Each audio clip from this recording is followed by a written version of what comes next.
Assalamualaikum warahmatullahi wabarakatuh. Halo semuanya, kembali lagi bersama aku dan ya tugas-tugasku. Jadi di sini aku akan menjelaskan. Jadi di sini aku akan menjelaskan tentang aritmatika. Nah, jadi aritmatika di dalam JavaScript itu adalah untuk memblok kode yang melakukan perhitungan matematika dan mengembalikan hasilnya. Nah, contohnya itu di sini ada pengurangan, terus ada perkalian, ada pertambahan, sama ada pembagian, dan juga ada sisi bagi modulus, tapi di sini nggak dicatat. Nah, terus yang pertama di sini adalah H1, H2 atau header 2. Di sini aku tambahkan style. Nah, jadi style itu tuh mengubah gaya elemen HTML secara dinamis. Di sini aku tag color karena aku mau dia itu berubah jadi warna palette violet red ini. Nah, terus untuk ID ini itu untuk mengakses atau mengetek. Nah, di sini kata kuncinya itu adalah arit. Jadi aku di sini akan mengetek si arit ini. Nah, terus di sini ada H1 atau header 1 yaitu operator binary. Nah, di sini ada H2. Nah, jadi kan style itu untuk mengubah gaya elemen HTML secara dinamis.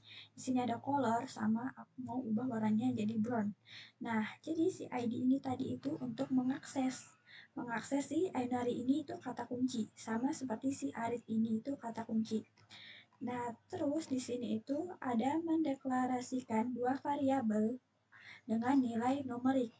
Nah, jadi di sini itu ada yang namanya variabel A sama dengan 27 dan variabel B sama dengan 7. Nah, di sini tuh ada yang namanya operator aritmatika. Nah, jadi variabel C itu adalah hasil. Jadi C ini tuh adalah hasilnya. Nah, di sini sama dengan si A 27 ini ditambah B 7. Nah, jadi kan hasilnya karena ditambahkan, karena dia pertambahan, itu jadi hasilnya adalah 34. Nah, terus karena C ini itu hasilnya, berarti hasilnya itu C34 itu dikurang 1. Berarti hasilnya jadi 33. Nah, terus karena C ini hasilnya jadi tadi itu 33 kan. Nah, 33 itu dikalikan lagi sama si 2 ini. Berarti hasilnya itu 66. Dan seterusnya, maka terjadilah yang namanya hasil 84 ini. Dengan cara seperti itu. Nah, terus untuk augmented assignment-nya itu yaitu dokumen get element by ID. Nah, di mana dokumen get element by ID ini itu untuk mengakses dan mengubah konten HTML dari elemen dalam halaman web yang bisa diakses. Nah, karena di dokumen get element by ID-nya ini aku ngetek si arit ini. Arit itu dapatnya dari mana? Dari si ID ini. Jadi kata kunci si ID ini itu adalah arit. Berarti aku ngetek si arit ini. Nah, terus misalnya sini aku ngetek si well. Well-nya itu dari mana ya? Dari si ini atau ini. Seperti itu. Nah, terus untuk operator binary-nya di sini aku tambahkan let kan. Jadi di sini tuh ada var, let sama cons. Nah, untuk var ini untuk f-nya ini tuh bebas ya. Nah, terus untuk si plus 1 ini atau si F-nya F ini tuh dinamakan kan F ini variabelnya bebas ya, bisa berubah-ubah. Nah, jadi untuk F si decrement ini yaitu untuk mengurangi variabel jumlah tadi dikurangin jadi 1. Nah, kalau untuk F ini itu untuk menambah variabel itu bertambah jadi 1 gitu. Jadi kalau si decrement sama increment itu, kalau misalnya increment itu bertambah 1, kalau decrement itu untuk mengurang 1. Nah, dokumen untuk get element by ID itu kita tag si unarnya. Unarnya itu sama, kita dapat dari si ID-nya ini atau kata kuncinya. Nah, seperti itu. Oke, selanjut yang kedua yaitu belajar data objek JavaScript. Jadi, fungsi data objek itu tipe data yang lebih fleksibel atau lebih berguna untuk menyimpan kumpulan data. Nah, terus di sini aku nambahin H2 atau header 2 yaitu style. Nah, di dalam style ini aku tag si color karena aku mau ngubah si data objeknya ini warnanya jadi si warna purple-nya ini. Nah, terus habis itu aku tambahin text shadow biar data objeknya ini ada shadow atau bayangannya. Nah, di dalam text shadow ini aku kasihin 2px, 1px sama 2px lagi. Di sini kalian bisa atur angkanya mau berapa. Nah, dia bakal hasilnya itu seperti ini. Nah, jadi text shadow itu adalah bayangan yang dari ultra ini atau red velvet ini.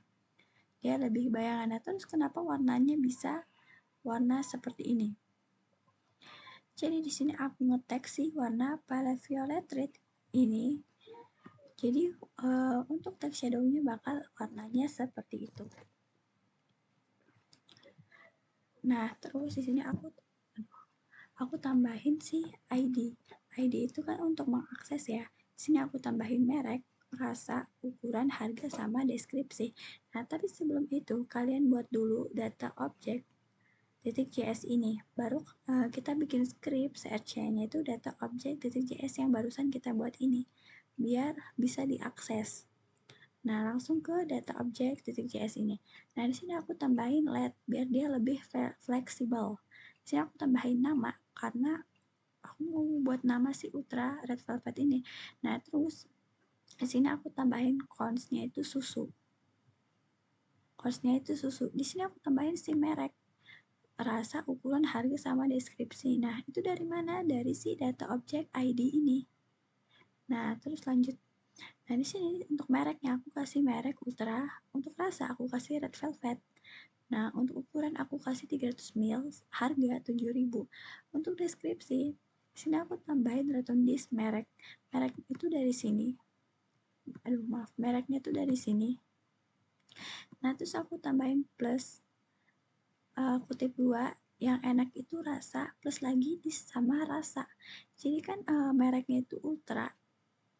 Berarti untuk rasanya itu red velvet. Berarti seharusnya Ultra yang enak itu rasa red velvet. Nah, apakah seperti itu? Kita lihat. Nah, Ultra yang enak itu rasa red velvet seperti itu. Nah, terus lanjut ke dokumen .get element by ID. Nah, terus ini aku ngetek lagi sih merek, rasa, ukuran, harga, sama deskripsi. Biar dia ada tampilannya di sini. Nih, Ultra Red 300 itu biar muncul gitu. Nah, terus aku tag susu. Susu itu kan dari const ini ya. Aduh, maaf. Susu itu dari const ini. Terus aku titik merek itu dari sini. Untuk rasa dari sini dan seterusnya seperti itu. Jadi dia bakal tertag di sini. Nah, jadi sini kita lanjut yang ketiga, yaitu belajar operator logika pada JavaScript. Jadi, operator logika itu untuk mengembangkan atau membandingkan nilai boolean true atau false. Jadi, jawabannya itu kalau nggak true, ya false. Kalau nggak false, ya true. Nah, terus di sini ada operator logika, ada 3, yaitu dan, or, atau not. Nah, terus ini ada variabel username via variabel email via gmail.com sama password 70705. Dan ini ada var hasil. Nah, jadi ini adalah data yang benar. Nah, terus di sini ada true dan true. Kedua data harus true, baru hasilnya true. Jadi, kedua data ini tuh harus benar atau true, maka hasilnya true. Seperti ini. Nah, seperti ini. If email via gmail.com itu kan true ya, sama yang var email ini. Nah, passwordnya itu juga sama, 70705 sama ini. Nah, maka dia menampilkan, jika sama, maka dia akan menampilkan login berhasil. Jika data kedua ini tidak sama, maka menampilkan login gagal. Nah, terus di sini ada atau. Jadi atau ini selama masih ada data yang true maka hasilnya tetap true. Seperti ini. Nah, jadi if email ini itu kan via gmail.com itu kan sama ya, sama datanya. Nah, terus untuk passwordnya ini itu sama. Misalnya kalau kita salahkan passwordnya misalnya jadi 5, maka hasilnya tetap login berhasil. Karena yang di sini tadi yang katanya selama masih ada data yang true maka hasilnya tetap true. Gitu. Biarpun si passwordnya ini tidak sama yang password yang ini, maka hasilnya tetap true. Karena salah satu data itu ada yang true. Nah, terus lanjut ke negasi atau not, yaitu di sini kita sebutnya munafik ya. Karena kenapa kita sebut munafik? Karena data di sini itu kan via gmail.com itu kan benar ya.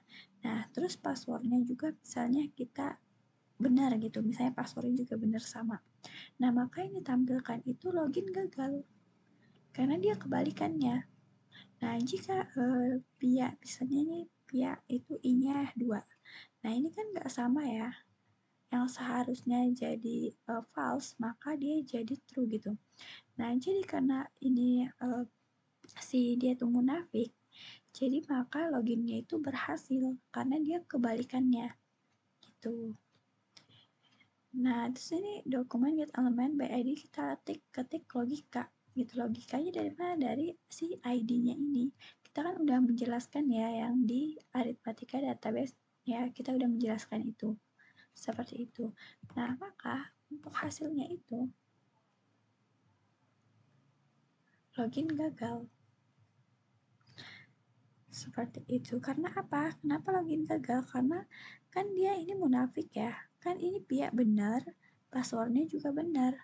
Ini tampilkan login gagal karena dia munafik. Lalu kita lanjut yang keempat, yaitu belajar operator perbandingan pada JavaScript. Jadi perbandingan itu ada dua nilai kesetaraan hasil dari operasi antara false dan true. Nah, terus untuk ID-nya di sini banding. Di sini ada var A sama dengan 20, var B sama dengan 40. Nah, terus di sini ada nilai lebih besar sama nilai lebih kecil dan kurang atau sama. Nah, di sini itu ada dokumen get element by ID banding. Bandingnya itu dari ID ini. Inner HTML hasilnya itu benar dan juga ada hasilnya itu salah. Jadi datanya itu kalau nggak jawabannya hasilnya benar atau hasilnya salah yang keluar. Nah, terus di sini ada nilai dan tipe data sama, maka hasilnya true. Jadi nilai sama tipe datanya itu sama, maka hasilnya true. Terus jika nilai sama tapi beda tipe data, maka hasilnya false. Berarti jika salah satu datanya beda itu hasilnya false. Nah, kan untuk varchar ini hasilnya kan 50 sama 50, berarti dia true karena hasilnya sama. Nah, berarti kalau misalnya salah satu di hasilnya ini beda, itu berarti hasilnya false. Jadi jawabannya antara sama atau tidak sama, antara false atau true. Nah, terus namanya negasi atau mengingkari. Nah, jadi di sini ada var C 50 sama var D 50. Nah, untuk di sini kenapa hasilnya tidak sama? Karena dia mengingkari. Karena dia mengingkari. Gitu. Ini sama hasilnya yang munafik tadi. Kalau misalnya dia benar, maka disalahkan dia. Kalau misalnya dia salah, maka dibenarkan. Makanya untuk hasilnya itu beda. Tapi kalau misalnya ini kita coba, ini kita hapus. Apakah dia ngaruh? Enggak ngaruh ya.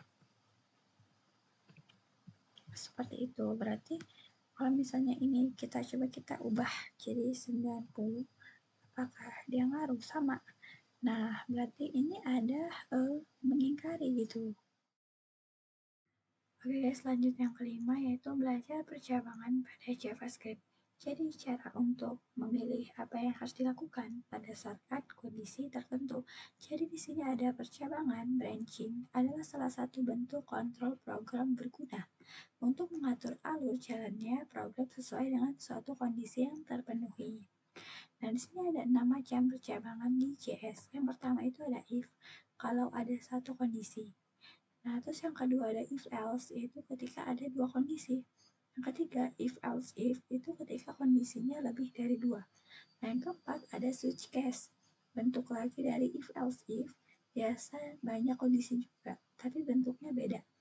Nah, yang kelima itu ada nested branching, yaitu percabangan bersarang atau di dalam percabangan ada lagi percabangan. Nah, yang keenam ternary.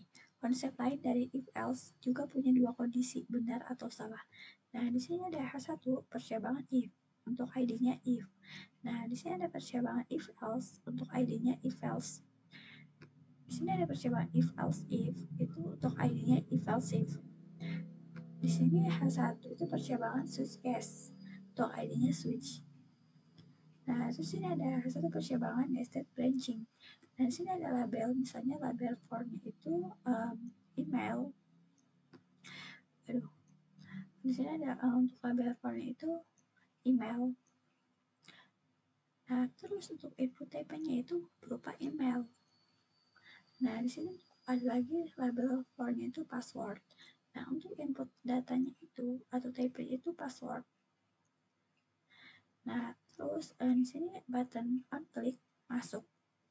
Nah, untuk stylenya itu padding 8px, 16px background color, warna pink, border radius 10px border, 1px solid, warna gray, login. Jadi terus di sini ada style colornya itu ID-nya itu nested. Untuk si percabangan nested branching itu ID-nya nested. Nah, untuk hasilnya itu seperti ini. Kalau misalnya kita masukin misalnya Pia masuk nggak? Nah, masuk seperti ini untuk tampilannya. Nah, terus kita sampai ke percabangan ternary. Jadi di sini ada style color. Di sini warnanya kalian bebas mau pilih apa. Untuk ID-nya itu ternary. Ingat ID-nya ini itu harus sama, sensitif, nggak boleh ada salah satu yang berubah. Jadi harus sama. Nah, untuk percabangan if-nya, di sini ada variabel, ada angka juga. Nah, untuk if ini itu X lebih besar dari 5. Nah, terus ini ada percabangan if else. Nah, kan tadi if itu kita tag di sini ya, karena if-nya itu berasal dari sini. Nah, kalau misalnya if else itu kita tag ke sini biar dia kepanggil, biar ada hasilnya. Hasilnya apa? Hasilnya antara Y lebih kecil daripada Z atau Y lebih besar daripada Z. Nah, untuk percabangan if else if, itu ada var nilai 90, if nilai 90 juga. Nah, ini kan sama ya. Nah, terus untuk if else if-nya itu ada nilai A, nilai B, nilai C, sama nilai D. Nah, lanjut di sini ada percabangan ternary, versi singkat dari if else atau var pertanyaan prompt, apakah hana orang gitu, orang gitu. Di sini ada var jawaban. Di sini pertanyaan toppercase, iya benar hana orang gitu, atau salah hana orang kok gitu. Nah, di sini untuk dokumen get elemen bayinya itu ternary inner jawaban. Nah, di sini ada percabangan nested. Jadi tipe data objek itu menyimpan banyak data. Di sini ada var besar, ada email. Di sini emailnya misalnya j@gmail.com, passwordnya b6562xj, terus namanya itu jay, alurnya itu n hyphen. Nah, itu untuk function masuk atau var email itu dokumen get element id email. Kita tag si email. Ya, itu untuk password kita tagnya juga si password ini. Untuk user email kita buat email, untuk user password kita buat password. Nah, untuk user grup itu n hyphen dari si grupnya ini, kalau passwordnya dari ini sama emailnya. Untuk location reference-nya itu ini linknya sebenarnya linknya itu bebas, kalian mau dari mana, tapi di sini aku naruh link ChatGPT. Nah, terus di sini ada alert. Alertnya itu antara password salah sama alert email salah.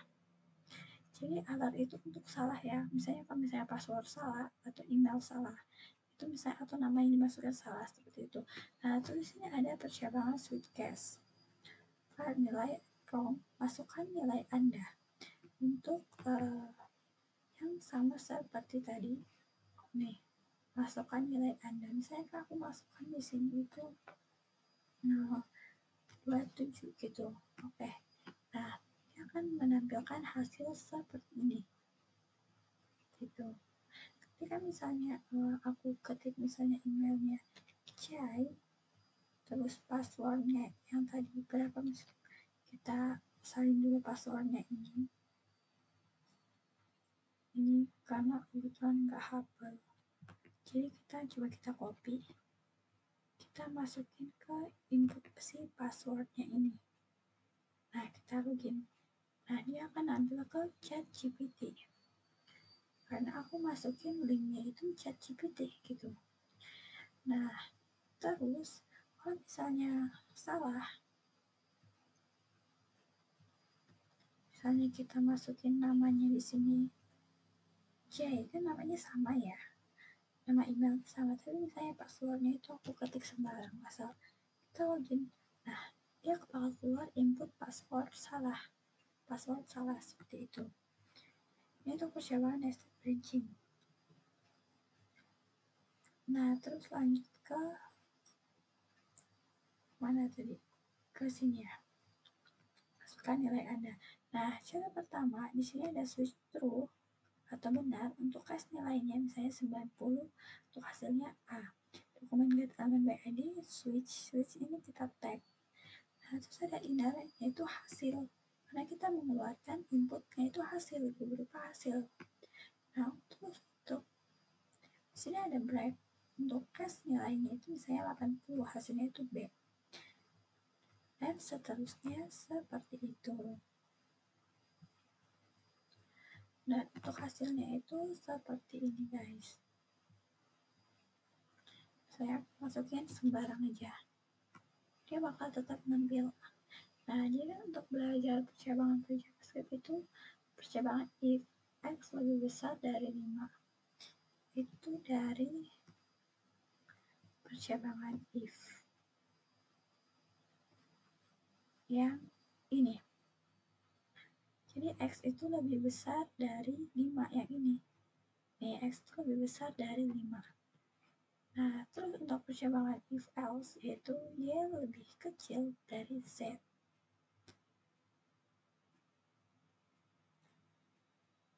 Nih, if else itu y lebih kecil daripada z. Nah, terus untuk percabangan if else if itu nilai A. Nilai A yang ini. Dia bakal nampilin nilai A yang ini. Terus untuk percabangan switch case itu ada A dan seterusnya percabangan nested branching. Jadi kan percabangan nested branching misalnya kita masukin emailnya Pia, terus passwordnya itu salah, dia bakal ngeluarin input email salah. Kalau misalnya kita masukin ini kita reverse dulu, kita masukin sembarang. Kalau misalnya kita masukin email CJ, terus passwordnya ini benar, maka ketika kita klik login, dia bakal menampilkan ChatGPT. Sebenarnya ini sembarang ya linknya bakal dimasukin apa. Oke, kita lanjut yang ke-6, yaitu belajar perulangan di JavaScript. Nah, jadi di sini ada input type number berupa number, value-nya ID loop. Kita kan karena ID itu untuk mengakses, jadi kita loop. Berarti untuk button on click di sini ada looping for, ada looping while, sama looping the while. Nah, untuk stylenya di sini aku tambahin background color.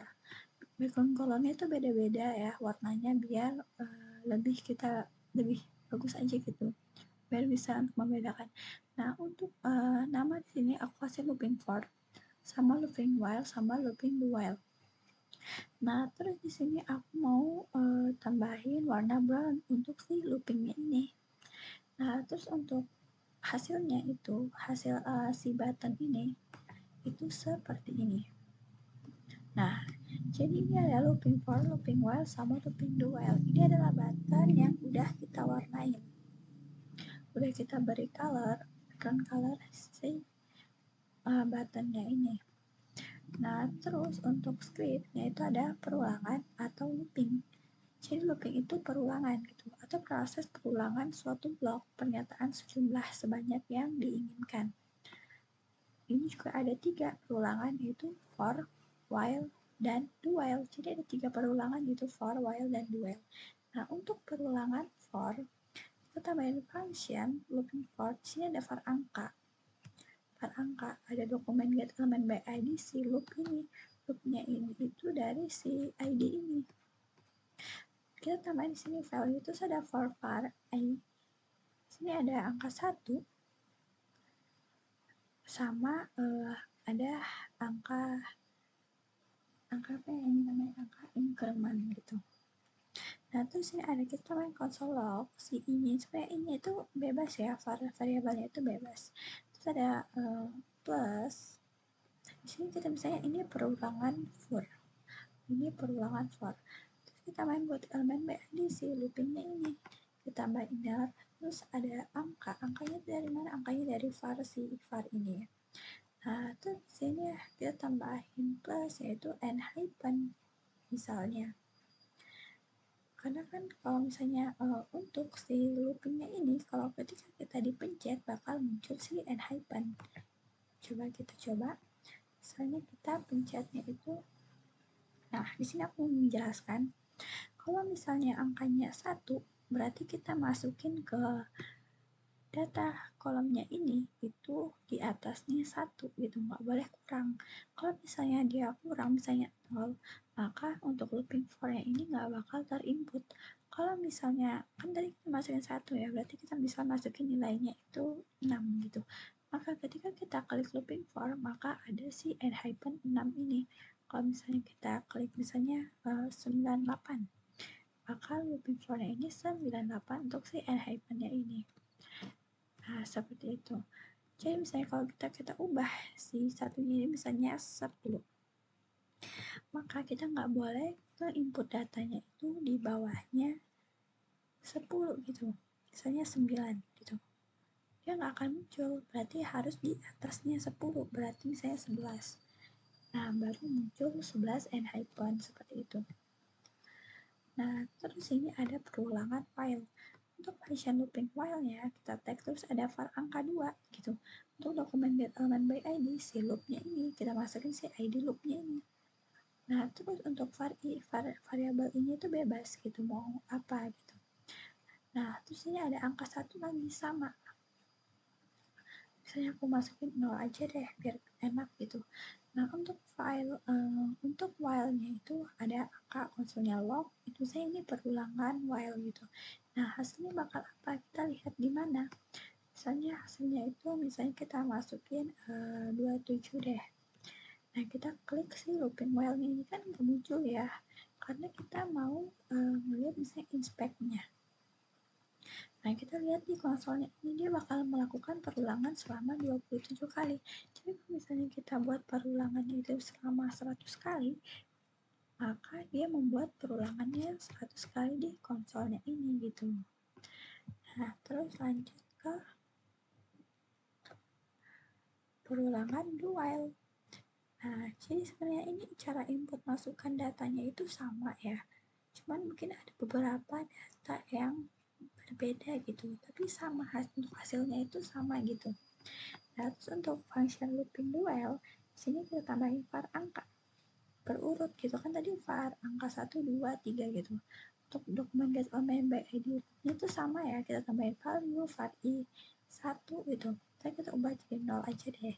Sama kan? Nah, cuman perbedaannya di sini kalau misalnya untuk mengeteknya ini, karena ini dia looping for, jadi sini tuh for.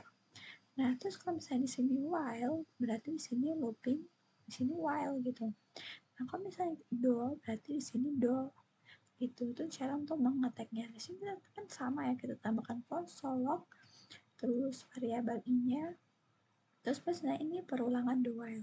Nah, simbolnya ini jangan lupa, jangan kita tinggalkan gitu. Ya kan sama kan si while-nya ini gitu. Si while-nya ini sama si while belakangnya ini sama gitu. Nah, terus kita teks si angka 3 ini gitu. Nah, untuk hasilnya itu sama seperti ini. Misalnya kita tulis itu 900 deh gitu. Terus untuk kita looping do while, dia bakal tampil di konsol selama 900 gitu. Misalnya kita tulis jangan banyak-banyak, 100 aja untuk looping do while. Nah, kita lihat hasilnya di inspect di bagian konsol. Nah, dia akan perulangan selama 100 kali. Seperti itu.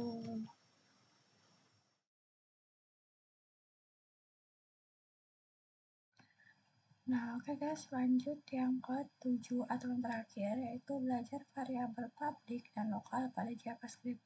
Nah, jadi variabel lokal itu di dalamnya sebuah blok kode atau fungsi dan hanya dapat diakses dari dalam blok tersebut.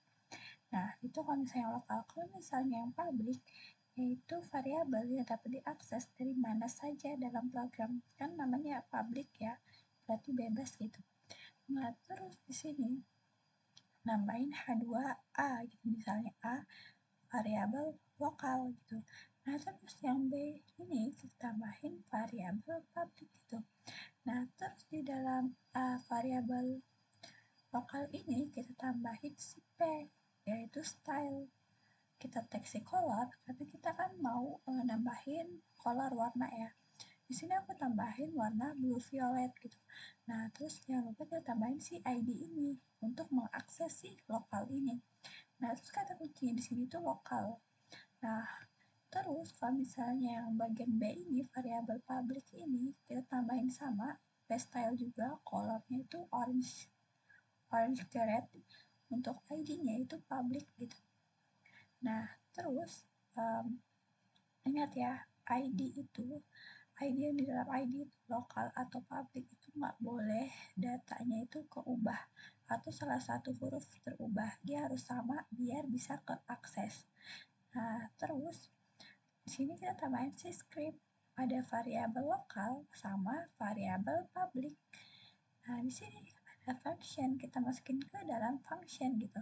Nah, si function ini kita masukin variabel lokal. Nah, di sini ada variabel atau variabel kalimat var atau kalimat.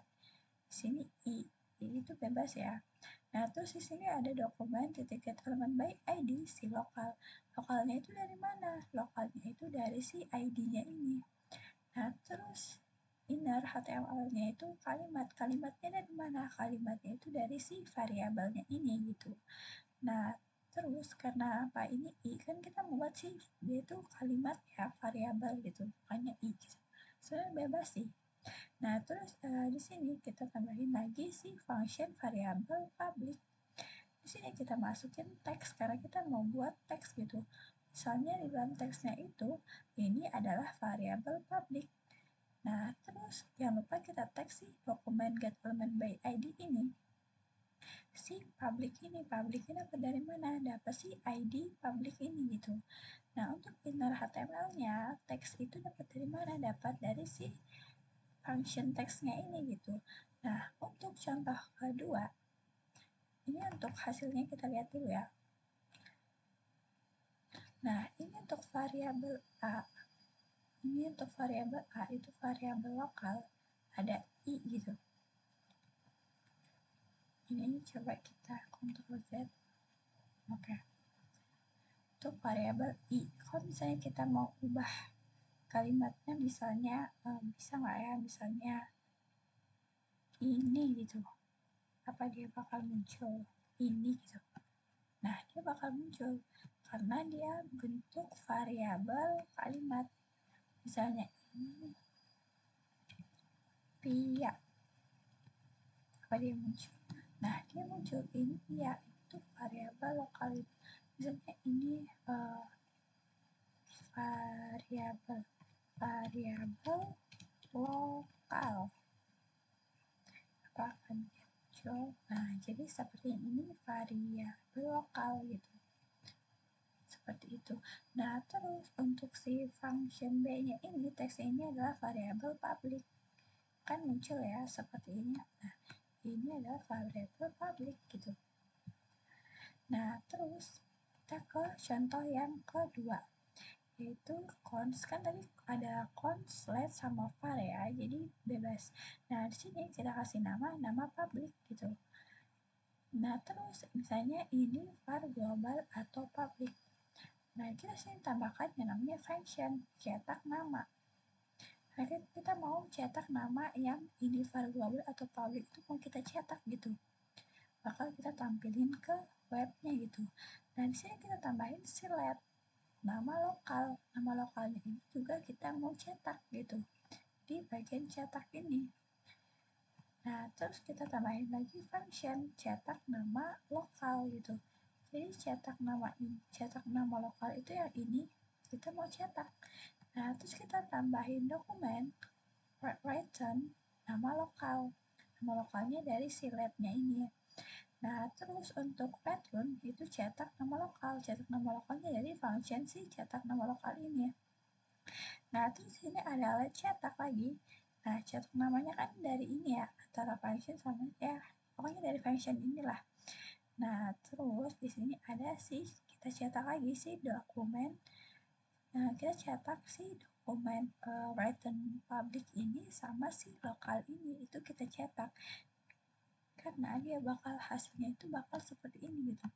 Ini var lokal, ini var lokal, ini var global atau public.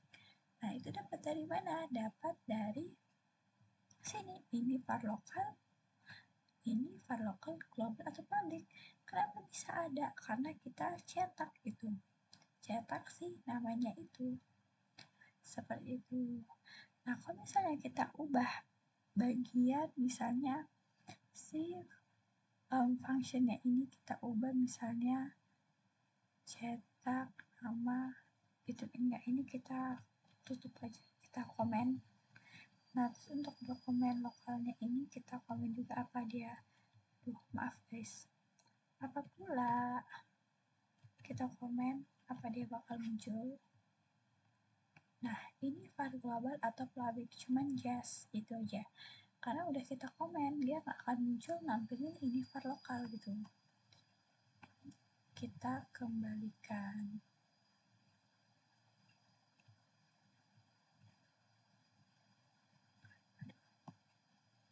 Aduh, karena maaf guys, karena ada satu. Nah, seperti itu. Mungkin mohon maaf kalau misalnya ada kata-kata yang salah gitu, atau cara menjelaskannya kurang. Karena kita di sini sama-sama belajar, dan aku juga masih pemula, masih awal, jadi masih harus banyak-banyak untuk memahami biar lebih paham lagi. Pokoknya harus di-refresh, diulang-ulang biar lebih masuk. Assalamualaikum warahmatullahi wabarakatuh. Bye.